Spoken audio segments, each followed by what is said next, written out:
Good morning, student. Today we will read lesson number 1 in history. When, where and how. सबसे पहले हम medieval history के बारे में जानेंगे. Medieval history is the period of Indian history that is stretched from the 8th to the 18th century CE. This is further subdivided in early medieval age and later medieval age. The early medieval age is from the 8th to 13th century CE. The 13th to 18th century CE is known to be the later medieval age. Medieval age history जो है वो एक period है 8 से लेकर 18 century तक का जो समय है उसे हम मिडिवल हिस्ट्री कहते हैं. ये दो भागों में डिवाइड होता है, अर्ली मिडिवल एज और लेटर मिडिवल एज. 8 से 13 तक सेंचुरी तक का जो समय है वो अर्ली मिडिवल एज कहलाता है और 13 से 18 का जो समय है वो लेटर मिडिवल एज कहलाता है. अब है major development. These medieval year were the period of change for India. There was change in every sphere, be it political, social, cultural, economic. During this period, many Rajput kingdoms came up. However, they were continuously fighting with one another to gain the more control of more land. Their lack of unity has distress effect. Medieval year का जो period था उसमें India में बहुत सारे change हुए.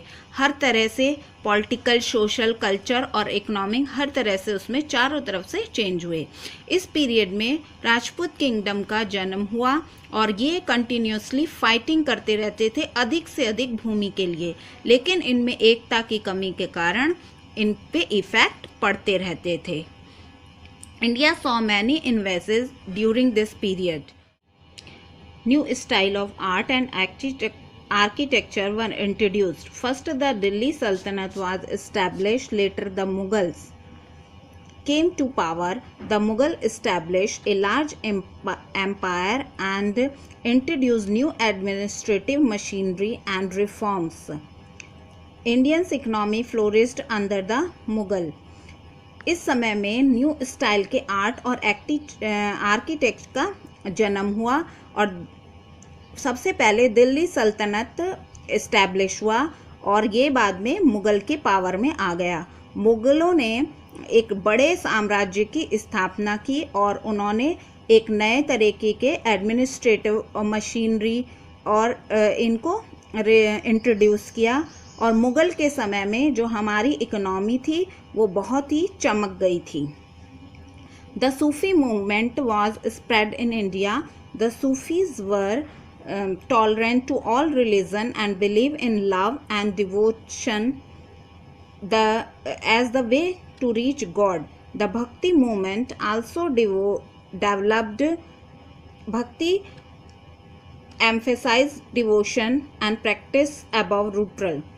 इसी समय में सूफ़ी मूवमेंट भी पूरे भारत में फैला और सूफ़ियों का जो वर्क था, सूफ़ी मूवमेंट में क्या था कि सभी रिलीजन्स को एक साथ लेकर वो ये बताते थे भगवान के पास पहुंचने का रास्ता.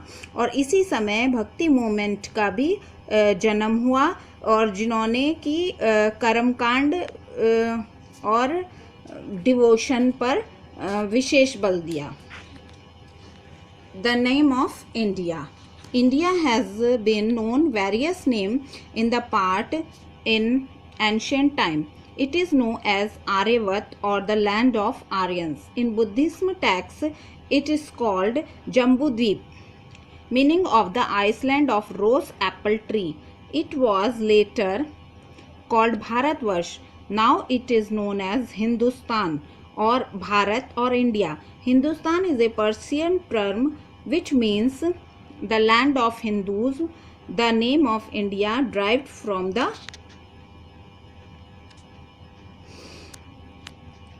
इंडिया. भारत का नाम इंडिया को हम कई नामों से जानते हैं. पुराने समय में इसे आर्यवत कहा गया था, आर्यों की भूमि. और बुद्धिज्म टेक्स्ट में इसे जम्बू द्वीप के नाम से जाना जाता है और इसका मीनिंग्स है island of rose apple tree. और इसे बाद में भारतवर्ष के नाम भी दिया गया और अब इसको हम हिंदुस्तान, भारत या इंडिया के नाम से जानते हैं। हिंदुस्तान एक पर्शियन शब्द है और इसका मीनिंग्स होता है लैंड ऑफ हिंदूज, हिंदुओं की भूमि। द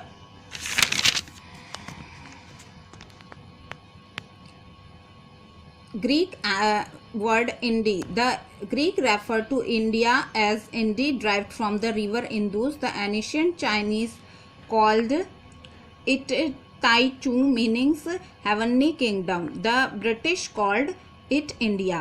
जो इंडिया शब्द है वो ग्रीक वर्ड इंडी से लिया गया है और इंडी का मीन्स है कि नदी इंदु से प्रेरित है और चाइनीज, पुराने समय में चाइनीज से टाइन चून कहते थे। इसका मतलब होता है स्वर्ग का राज्य और ब्रिटिश इसे इंडिया कहते थे।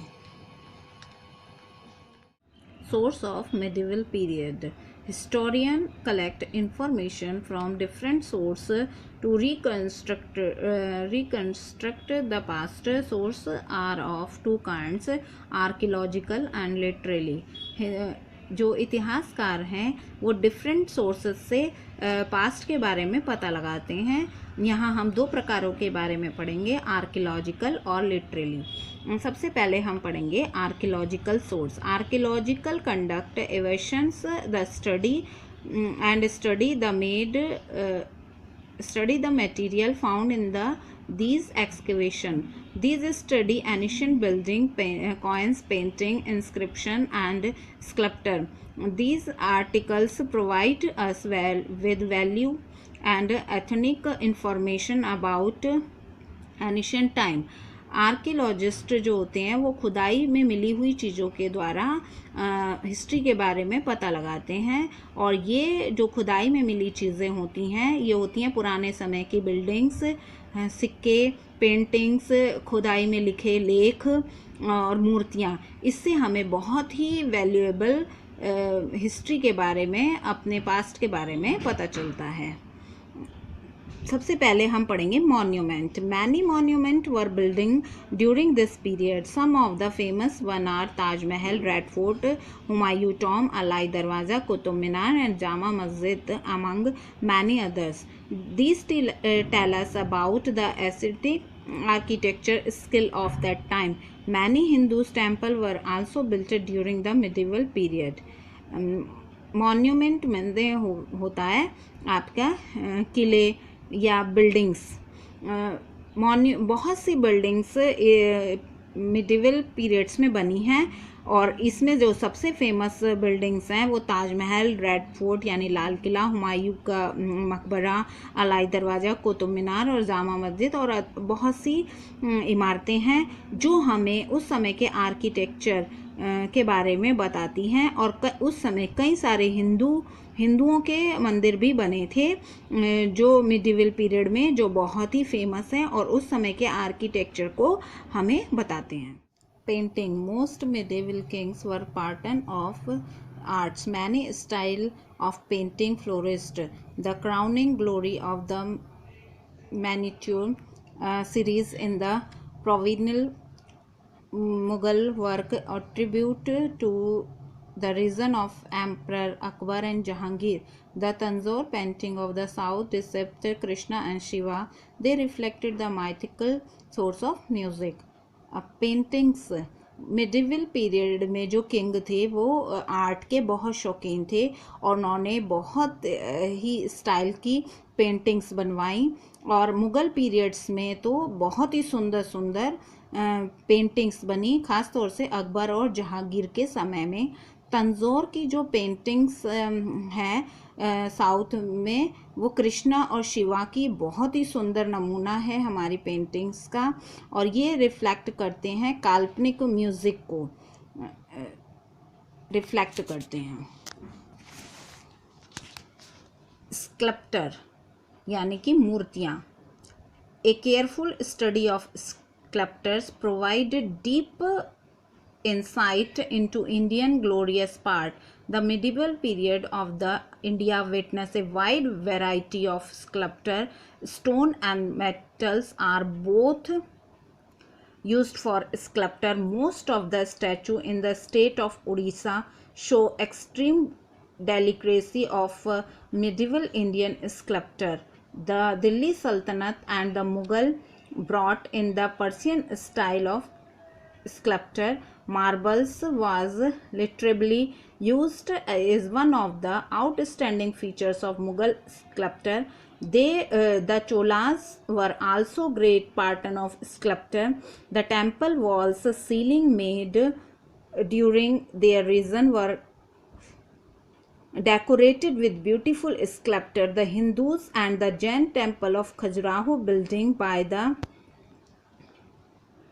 Chandela rulers are noted for their executive sculpture. जो हमारे स्कल्प्टर यानी जो मूर्तियां हैं वो मिडिवल पीरियड में बहुत ही वैरायटी की मूर्तियां बनी हैं, जिसमें स्टोन और मेटल दोनों तरह की मूर्तियां बनवाई गई। उड़ीसा में बहुत ही सुंदर मिडिवल एज के मूर्तियां स्थापित हैं। दिल्ली सल्तनत में और मुगल्स ने उस समय पर्शियन स्टाइल की मूर्तियां बनवाई। मार्बल का बहुत ज़्यादा यूज़ किया गया और मुगल स्कल्प्टर जो मूर्तियां हैं उनकी जो वो आज भी बहुत फेमस हैं। और चोला जो थे, चोल राज्य के राजा, उन्होंने भी जो थी वो बहुत ही सुंदर सुंदर मूर्तियां बनाई गई। उन मंदिरों की दीवार और सीलिंग्स जो थी वो डेकोरेटेड की गई बहुत ही सुंदर सुंदर मूर्तियों के द्वारा, जैसे नक्काशी की गई उनके अंदर। और हिंदू और जैन टेम्पल है कि जो खजुराहो में चंदेला रूलर्स के समय के बने हुए, वो बहुत ही अति सुंदर स्कल्प्टर का नमूना है। Inscription, epigraphy,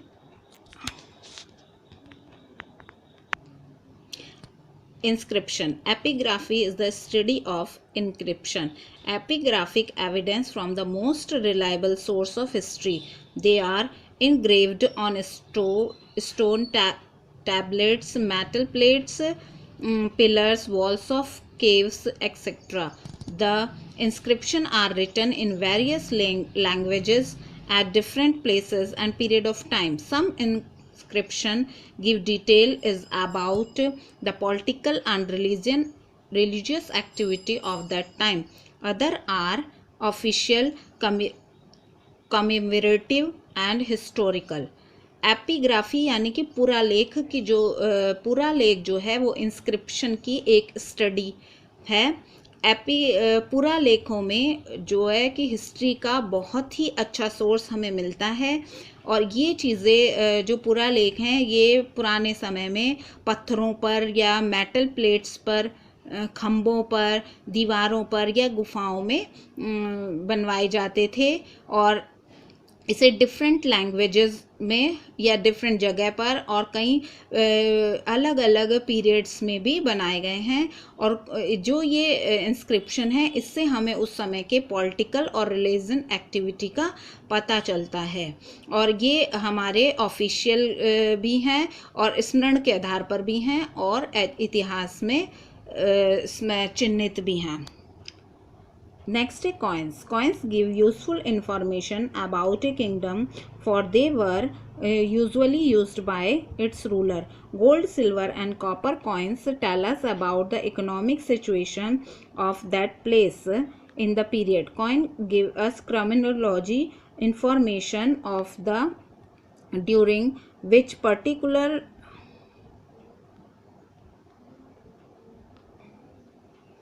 Coins give useful information about a kingdom, for they were usually used by its ruler. Coins हमें एक यूजफुल इंफॉर्मेशन देते हैं उस समय के राजा के बारे में। Gold, silver and copper coins tell us about the economic situation of the place of the time of the period. और गोल्ड, सिल्वर और कॉपर के कॉइन्स हमें ये बताते हैं कि उस समय उस राज्य की क्या इकोनॉमिक्स सिचुएशन थी. Coins give us chronological information of the dates during which particular king ruled. We get information about the extent of influence of various rulers and their relation with other empire. और coins के द्वारा ही हमें काल क्रमानुसार यानी समय के अनुसार इंफॉर्मेशन मिलती है कि उस समय के राजा का राज्य कैसा था और उन्होंने अपने राज्य का विस्तार कैसे किया था और अदर एम्पायर के साथ उनके किस प्रकार के रिलेशन थे.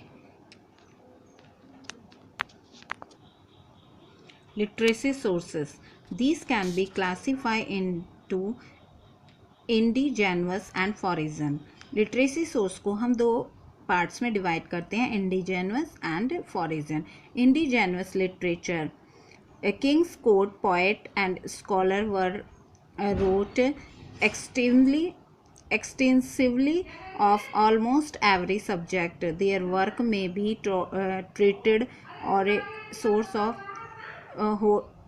history to throw light on the administration, economic and society of the time. Example, Kalha was written Raj Tarangini, which is the history of Kashmir. Indigenous literature वो होता है पुराने समय में राजाओं के दरबार में कुछ विद्वान और कवि होते थे जो उनके बारे में अपनी काव्य में लिखते थे. उसके द्वारा हमें आज ये पता चलता है कि उस समय के एडमिनिस्ट्रेशन, इकोनॉमी और सोसाइटी कैसी थी.